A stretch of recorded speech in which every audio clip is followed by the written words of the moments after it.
It's a heads up tonight for millions of Americans with their heads down, from teenagers in junior high to traders on Wall Street. Think about your body position for a second. You're hunched forward in a flexed position. It puts extra pressure on the discs in the neck. And when you're hunched over at a 60-degree angle looking at a mobile device, Pressure on discs, pressure on nerves, and a lot of that pain.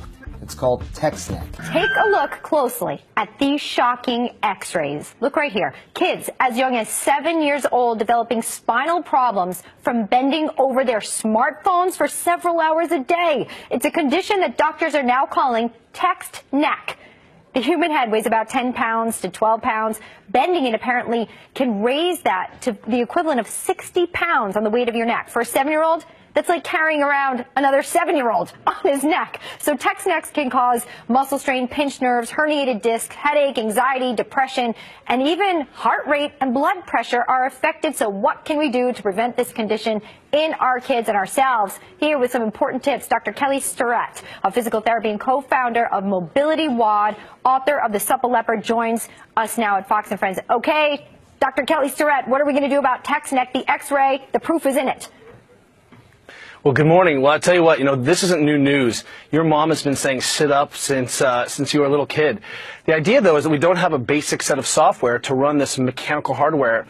People are doing this, have been in these positions for a long time. The problem is now this x-ray has literally given us Superman vision, and people are freaking out a little bit. Well, so, I can't get this visual out of my head that you put forward in some research. Is that the equivalent of a 7-year-old hanging from a 7-year-old's neck? That's the weight that's on their neck. Obviously, when we see this, every angle that you're looking down creates more weight added to the neck. So what do we do to correct this? You say use the 3-hand rule. What does that mean?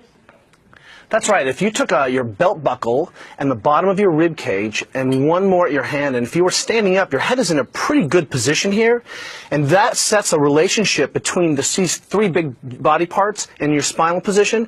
If you sit down and try to maintain that integrity, then all of a sudden you're in a good position. Then when you hold your phone, if you think imagining not trying to violate those relationships, a lot of this problem goes away. Look, technology is not going away for our children. The Kaiser Family Foundation said that kids are spending between 8 and 18 are spending about 7.5 hours a day. We're not going to get technology out. What we have to do is remind our kids that, hey, if you're in this position where the hands are coming together on any one of these landmarks, then what we need to do is remind our kids to get back up.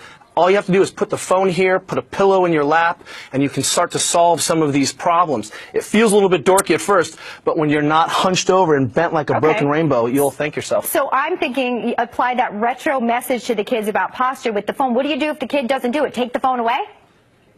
Well, I have 2 daughters, and we're not tech agnostic at our house. What we've done is we said, hey, look, we've taught you guys how to sleep and how to brush your teeth and how to dress yourselves. This is how you inoculate your body against the ill effects of working with the modern world.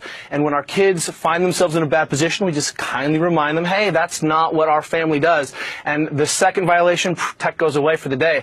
The third time the kid gets the phone back, boy, they are in immaculate positions. Okay, so you say 3-hand rule, text correct when they're doing, I'll use my iPad as an example, up here. Does that get your approval, Dr. Kelly Starrett? That's exactly right. If you imagine just rolling your shoulders back and bring it to your face, you're set. All right, so I was a little off indeed. I'll work on this so I don't get text neck. That x-ray scared the daylights out of me. Dr. Kelly Starrett, thank you for your tips today to keep our kids safe and us as